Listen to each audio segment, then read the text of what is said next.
जय हिंद साथियों, Shiva educational academy Jhansi में आप सभी का स्वागत है। आप देख रहे हैं प्राचीन भारत का इतिहास। इसमें आज हमारा चौथा चैप्टर है भौगोलिक स्थिति। अगर आज मेरे चैनल में आप नए हैं तो मेरा चैनल लाइक करें, शेयर करें और सब्सक्राइब करें। चैप्टर 4 भौगोलिक स्थिति। इसमें पहला टॉपिक हमारा भारत का उद्भव। 4 करोड़ साल पहले भारतीय उपमहाद्वीप एक अलग भौगोलिक इकाई के रूप में उभरा। मूल रूप से प्रायद्वीपीय भारत को अंटार्कटिका, अफ्रीका, अरब और दक्षिण अमेरिका के साथ दक्षिणी सुपर महाद्वीप का एक हिस्सा माना जाता है, जिसे गोंडवानालैंड कहा जाता था। पहले गोंडवानालैंड उत्तरी अमेरिका, ग्रीनलैंड, यूरोप और हिमालय के उत्तरी एशिया में विशाल उत्तरी महाद्वीप वाले लॉर्सिया के साथ मिलकर पेंजिया नामक भूमि का गठन हुआ। फिर गोंडवानालैंड और लॉर्सिया अलग भूभाग बन गए। भौगोलिक हलचलों के कारण अलग अलग भूभाग टूटकर बिखरने लगे, जिससे प्रायद्वीपीय भारत सहित विभिन्न भौगोलिक इकाइयों का निर्माण हुआ। यह प्रक्रिया लगभग 22.5 करोड़ वर्ष पहले हुई और 4 करोड़ वर्ष पहले भारत एक अलग इकाई बन गया।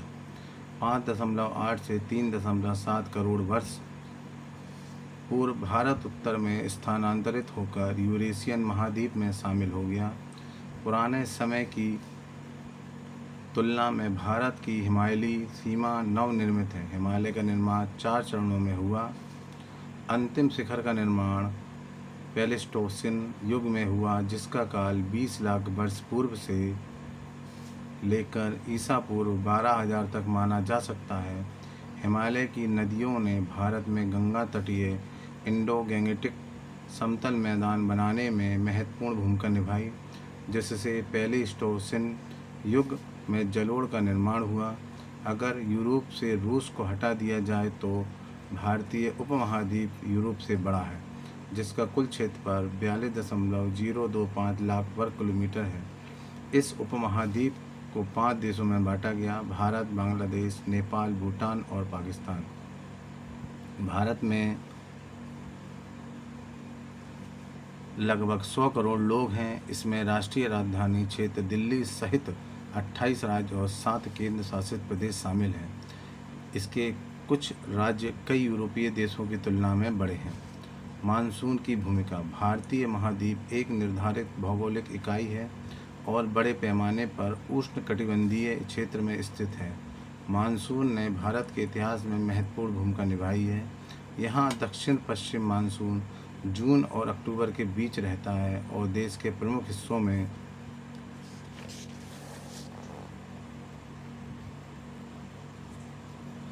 अलग अलग डिग्री में बारिश लाता है। प्राचीन काल में सिंचाई महत्वपूर्ण कारक नहीं थी। कृषि में बारिश महत्वपूर्ण भूमिका निभाती थी। आज जिसे उत्तर भारत में खरीफ फसल के रूप में जाना जाता है, यह प्राचीन काल में मुख्य रूप से दक्षिण पश्चिमी मानसून पर निर्भर थी। सर्दियों में पश्चिमी उद्वेलन के कारण उत्तरी भारत में बारिश आती थी, जिससे गेहूं और जौ जैसी मुख्य फसल उगते थे। प्रायद्वीपीय भारत के एक भाग में, विशेषकर तमिलनाडु के तटीय क्षेत्र में, मध्य अक्टूबर से मध्य दिसंबर तक मुख्यतः उत्तर पूर्व मानसून से बारिश होती थी। पहली बार मानसून की दिशा पहली शताब्दी के आसपास खोजी गई। व्यापारी पश्चिम एशिया और भूमध्य रेखा क्षेत्र से दक्षिण पश्चिमी मानसून के साथ सफ़र करते थे और भारत और दक्षिण पूर्व एशिया में आते थे। वे उत्तर पूर्वी मानसून के आगमन के साथ ही पश्चिम की ओर लौट जाते थे। मानसून की खोज ने भारत को पश्चिमी एशिया, भूमध्य क्षेत्र तथा साथ ही दक्षिण पूर्व एशिया के साथ व्यापार करने और सांस्कृतिक संपर्क स्थापित करने के लिए सक्षम बनाया। उत्तरी सीमाएं। भारत देश उत्तर में हिमालय और अन्य 3 तरफ समुद्र से घिरा है। मध्य एशिया होते हुए साइबेरिया से आने वाली कड़ाके की ठंड से हिमाचल देश की रक्षा करता है। यह उत्तरी भारत की जलवायु को पूरे साल काफ़ी गर्म रखता है। चूँकि समतल मैदानी इलाकों में बहुत ठंड नहीं पड़ती, इसलिए लोगों को भारी कपड़ों की ज़रूरत नहीं पड़ती और लंबे समय तक खुले में रह सकते हैं। दूसरा, हिमालय उत्तर से होने वाले आक्रमणों को रोकने के लिहाज से पर्याप्त ऊंचा है। यह पूर्व औद्योगिक काल में विशेष रूप से सस्ता जब संचार बहुत मुश्किल था। हालांकि उत्तर पश्चिम में हिमालय की दक्षिण दिशा तक फैली सुलेमान पर्वत श्रृंखलाओं को खैबर बोलान गोमल दर्रों से पार किया जा सकता है। सुलेमान पर्वतमाला कियारधार पर्वतमाला द्वारा बलूचिस्तान में दक्षिण भाग से जुड़ी हुई है, जिसे बोलान दर्रे की तरफ से पार किया जा सकता है। इन दर्रों से भारत और मध्य एशिया के बीच दो तरफा यातायात प्रागैतिहासिक काल में जारी रहा। ईरान, अफगानिस्तान और मध्य एशिया के विभिन्न तरह के लोग आक्रमणकारियों और आप्रवासियों के रूप में भारत आए और भारत के लोग वहां गए। यहाँ तक कि हिंद कुंज पश्चिम की ओर हिमालय प्रणाली विस्तार इंडस और ऑक्सस सिस्टम के बीच कोई अविभाज्य बाधा उपस्थित नहीं कर पाई। एक और दर्रों ने भारत को दूसरी तरफ के मध्य एशिया और पश्चिम एशिया के बीच व्यापार और सांस्कृतिक संपर्क स्थापित करने में सुविधा बनाई। हिमालय में कश्मीर और नेपाल की घाटियाँ बसी हैं। सभी तरफ से ऊंची पहाड़ियों से घिरी कश्मीर की घाटी ने अपनी अलग दुनिया विकसित की है, लेकिन यहाँ कई दर्रों से पहुँचा जा सकता है। ठंड के कारण यहाँ के कुछ लोग समतल मैदानी इलाकों में जाने के लिए मजबूर हुए, जबकि ग्रीष्म ऋतु में उन मैदानी इलाकों के चरवाहे यहाँ आने को आकर्षित हुए। मैदानी इलाकों और घाटी के बीच आर्थिक और सांस्कृतिक संबंध भी जारी थे। केंद्रीय एशिया के निकटवर्ती क्षेत्रों में बौद्ध धर्म के संचरण केंद्र बनने में इस पामीर पठार ने कोई अवरोध उत्पन्न नहीं किया। छोटे आकार की नेपाल की घाटी में कई दर्रों के कारण गंगा के मैदानी लोगों के लिए आवागमन सुलभ है। कश्मीर की तरह ही यह संस्कृत भाषा की समृद्धि का केंद्र बन गया। ये दोनों घाटियाँ संस्कृत पांडुलिपियों का सबसे बड़ा खजाना बन गई। समतल मैदानी इलाकों की जलोढ़ मिट्टी पर बसे जंगलों की तुलना में हिमालय की तलहटी ने आसानी से रास्ता दे दिया। कम चौड़ाई के कारण इन क्षेत्रों में नदियों को पार करना आसान था और इसलिए प्राचीनतम मार्ग पश्चिम से पूर्व और पूर्व से पश्चिम में हिमालयों के लिए तलहटी के किनारे और इसके ठीक विपरीत चलते थे। अतः यह स्वाभाविक था कि सबसे पहले कृषि बस्तियां तलहटी और ऊपरी क्षेत्रों में बसाई गईं और व्यापार मार्गों के लिए तराई का इस्तेमाल किया गया। नदियाँ। ऐतिहासिक भारत का केंद्र इसकी महत्वपूर्ण नदियों से उभरा है, जो उष्णकटिबंधीय मानसून के बारिश में फली फूली है। इनमें इंडस प्रणाली के मैदान, इंडो गैंगेटिक विभाजन, गंगा बेसिन और ब्रह्मपुत्र बेसिन शामिल हैं।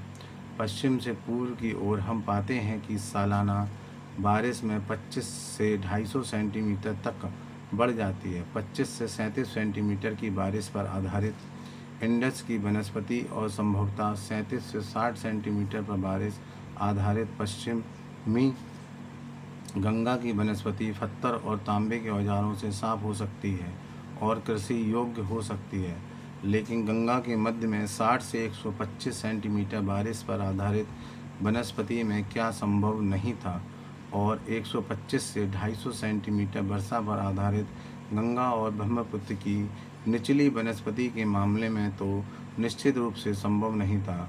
घने जंगलों वाले क्षेत्रों में जिनकी मिट्टी कठोर थी, केवल लोहे के औजारों की सहायता से ही सफाई हो सकती थी, जो बाद में उपलब्ध हो पाई।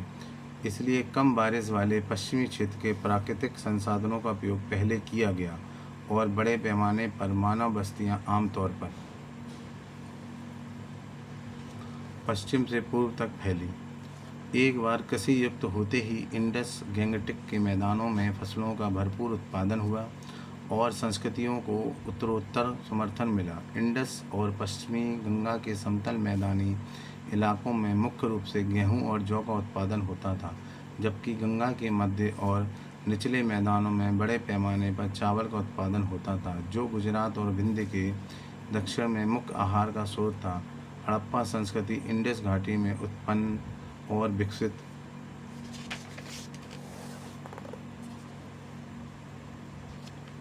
हुई। वैदिक संस्कृति उत्तर पश्चिमी सीमा प्रांत और पंजाब में उत्पन्न हुई और पश्चिमी गंगा के बेसिन में इसका विकास हुआ।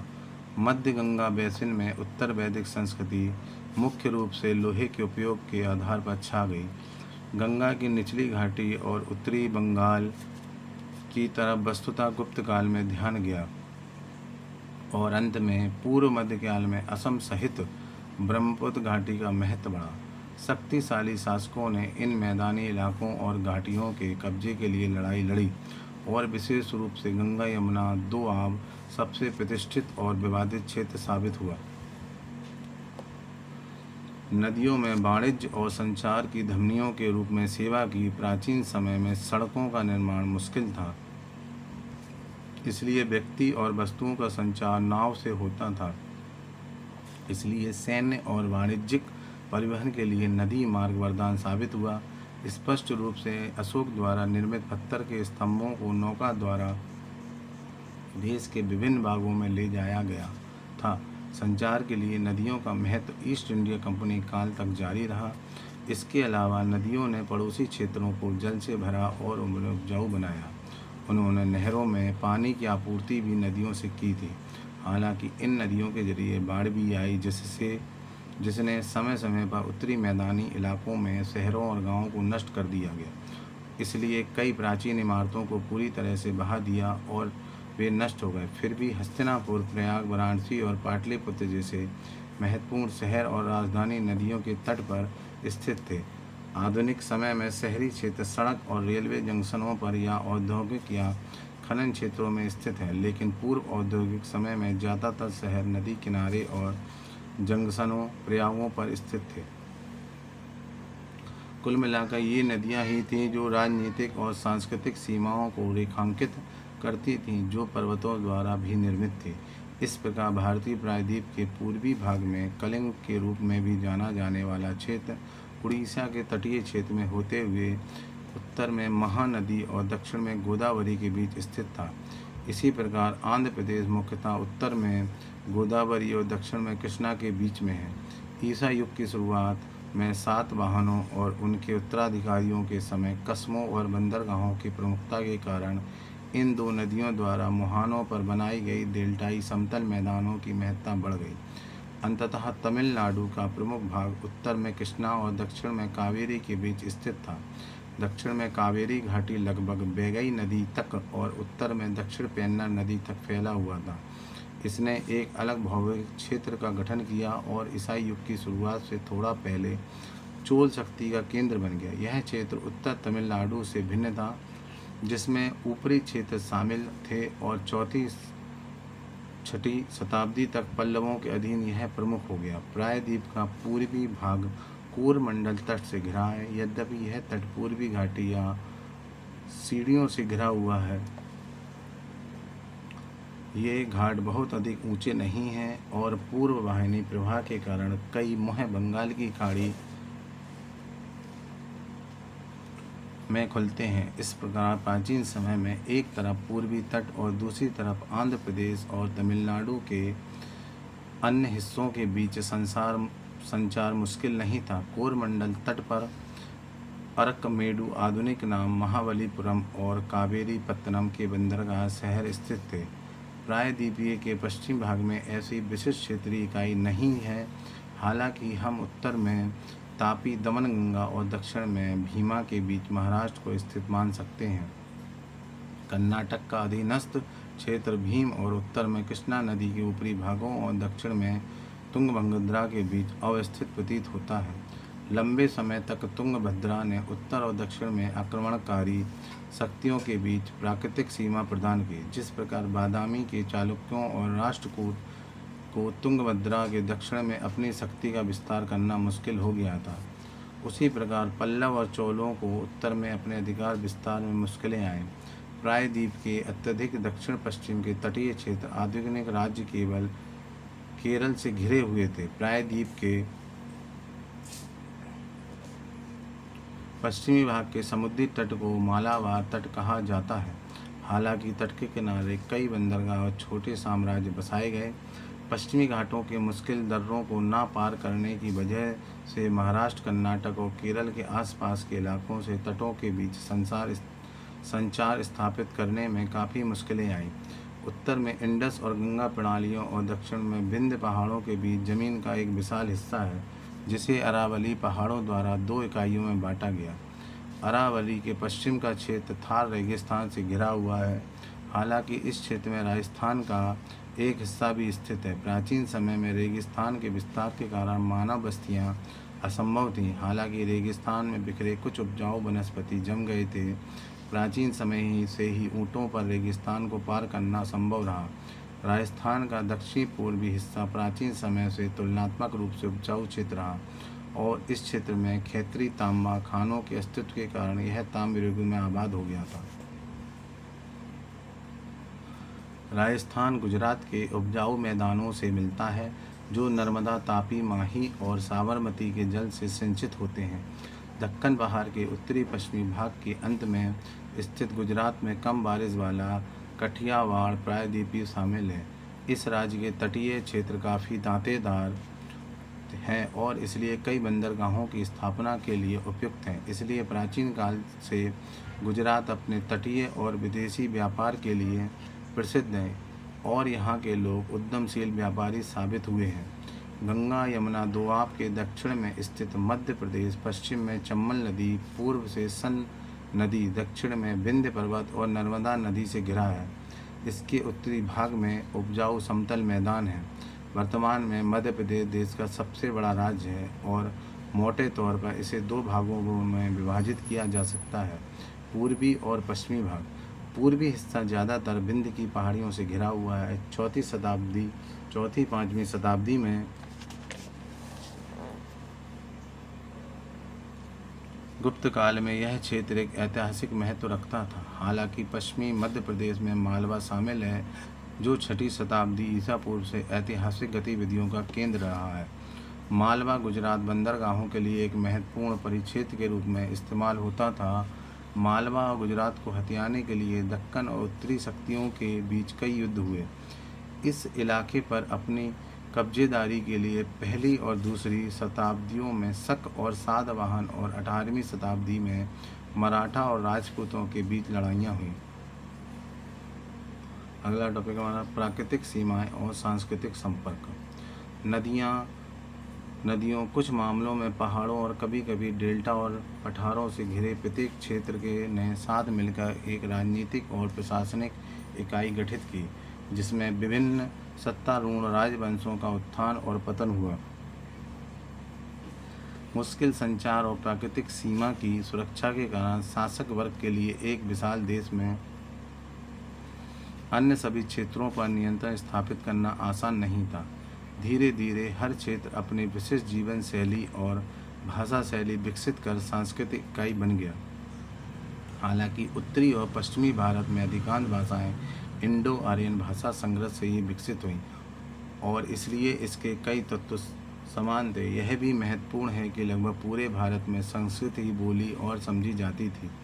पश्चिम से पूर्व के कटे विंध्य पर्वतों ने पूरे भारत में उत्तर और दक्षिण भारत के बीच एक सीमा का गठन किया।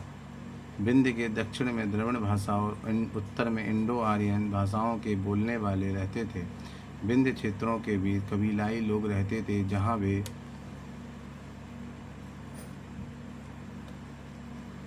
अभी भी है। पूर्वी और पश्चिमी घाटियों के तटीय इलाकों में आगंतुकों और व्यापारियों को बसने के लिए आकर्षित किया और दक्षिण के लोग विदेशी व्यापार को समृद्ध करने में लगे थे। विंध्य इलाकों में दुर्गम बाधाएं नहीं हैं।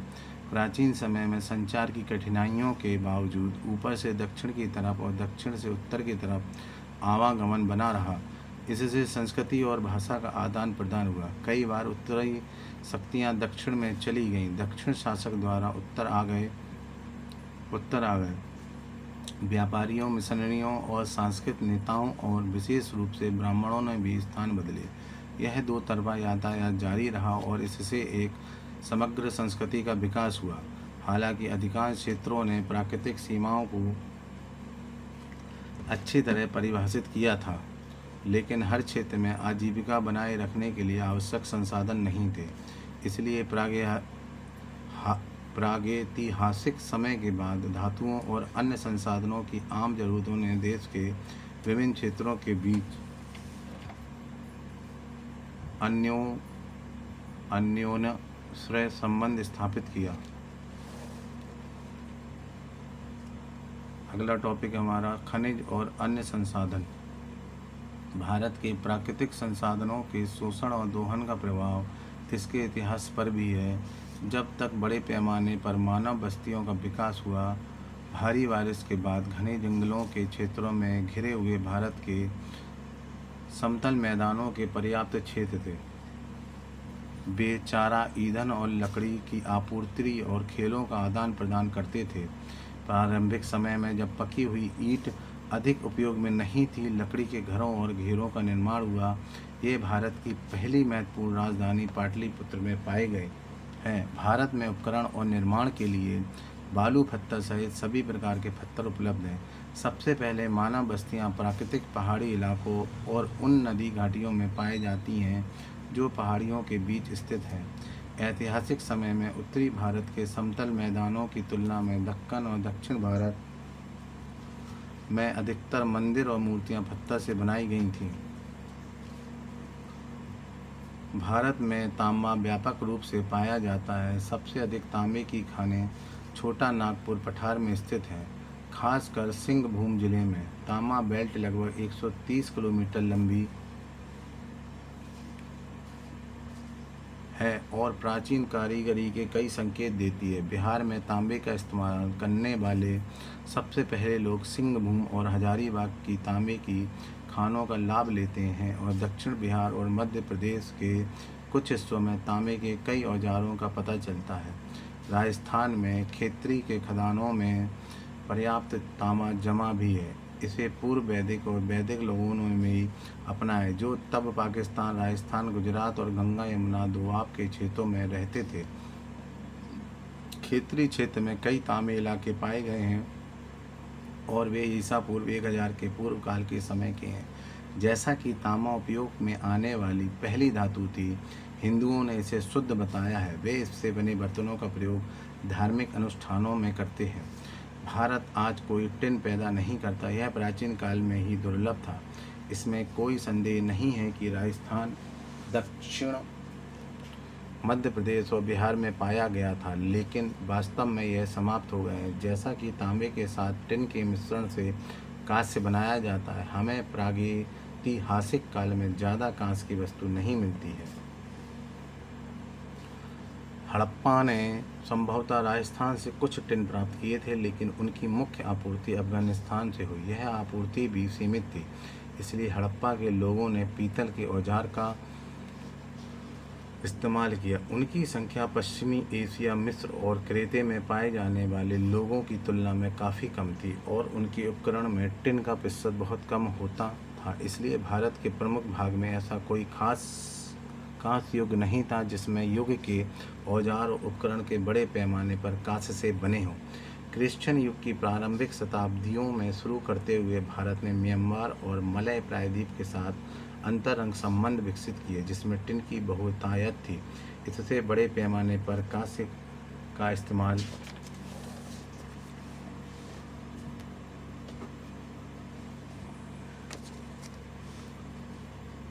संभव हो गया, खासकर दक्षिण भारत में देवताओं की मूर्तियों के लिए। पाल के समय में बिहार कांस्य के लिए टिन संभवतः गया, हजारीबाग और रांची से प्राप्त हुआ, क्योंकि हजारीबाग में टिन अयस्क पिछली शताब्दी के मध्य तक पिघल जाता था। भारत लोहे अयस्कों में समृद्ध रहा, जो विशेष रूप से दक्षिण बिहार, पूर्वी मध्य प्रदेश और कर्नाटक में पाए जाते हैं। एक बार धाकनी स्टील बनाने का उपयोग करने के लिए गलाने की कला सीखने के बाद युद्ध के लिए लोहे का इस्तेमाल किया जा सका था, और वह जंगल साफ करने और बेहतर एवं नियमित खेती करने के लिए अधिक उपयोगी हो सकता था। छठी सदी ईस्वी में मगध में प्रथम साम्राज्य के गठन का श्रेय दक्षिण में लोहे की उपलब्धता को जाता है। लोहे के बड़े पैमाने पर उपयोग के कारण उसकी राजधानी उज्जैन के साथ अवंती को भी 5वीं और 6ठी शताब्दी ईसा पूर्व में एक महत्वपूर्ण राज्य बनाया गया था। दक्षिण में पैदा हुए सातवाहन और अन्य राजवंशों ने आंध्र प्रदेश और कर्नाटक के लोहे अयस्कों का दोहन किया। आंध्र में शीशे के बड़े प्रमुख संसाधन हैं, जो सातवाहन साम्राज्य में बड़ी संख्या में शीशे के सिक्कों की व्याख्या करते हैं जिन्होंने ईसा काल की शुरुआत में पहली दूसरी शताब्दी में आंध्र और महाराष्ट्र पर शासन किया था। सीसा राजस्थान से भी प्राप्त किया जा सकता था। सबसे पहले सिक्का पंच चिन्ह सिक्का कहलाता था। मोटे तौर पर चांदी का बना था। हालांकि यह धातु शायद ही कभी भारत में पाई जाती थी। चांदी खदानों की शुरुआत मुंगेर जिले के खड़गपुर पहाड़ियों में हुई थी। अकबर के शासनकाल तक इसका उल्लेख किया गया। बिहार में पाए जाने वाले शुरुआती पंच चिन्हों वाले सिक्कों में धातु के तौर पर चांदी के उपयोग का उल्लेख मिलता है। हिमालय से निकली नदी धाराओं द्वारा लाए गए स्वर्ण चूर्ण को बड़ी मात्रा में मैदानी इलाके में नदी तट से जमा की गई थी, इसलिए इसे प्लेसर कहा जाता है। सोना कर्नाटक के कोलार गोल्ड फील्ड में पाया जाता। ईसा पूर्व 1800 में नवपाषाण युग में सोने का सबसे शुरुआती निशान कर्नाटक में पाया गया। दूसरी शताब्दी ईस्वी के शुरुआत तक हमें इसके दोहन का कोई संकेत नहीं मिला है। कोलार को दक्षिण कर्नाटक के गंगा शासकों की शुरुआती राजधानी माना जाता है। शुरुआती समय में उपयोग किए जाने वाले ज़्यादातर सोने की मध्य एशिया और रोमन साम्राज्य से प्राप्त किया गया था, इसलिए सोने के सिक्के ईसाई युग में की पहली 5 शताब्दियों तक नियमित उपयोग किए गए। चूँकि लंबी अवधि तक सोने की मुद्रा को बनाए रखने के लिए स्थानीय संसाधन अपर्याप्त थे, इसलिए बाहर की आपूर्ति बंद होने के बाद सोने के सिक्के दुर्लभ हो गए थे। प्राचीन काल में भारत में विशेष रूप से मध्य भारत, उड़ीसा और दक्षिण भारत में मोती सहित कई बहुमूल्य पत्थरों का उत्पादन हुआ। प्राचीन काल के शुरुआती शताब्दियों में रोमन की उत्साही मांग के कारण कीमती पत्थरों का उत्पादन व्यापार का एक महत्वपूर्ण हिस्सा था। अब हम देखेंगे कालक्रम बीपी। 4 करोड़ वर्ष भारतीय उपमहाद्वीप का उदय, 20 लाख से 12,000 हिमालय उत्थान का अंतिम चरण, ईसा पूर्व 1800 कर्नाटक में स्वर्ण प्राप्ति के पहले संकेत, 1000 ईसा पूर्व खेतरी ताम्र इलाके का सबसे प्राचीन समय, ईसवी सन पहली शताब्दी मानसून के दिशा की खोज। Thank you.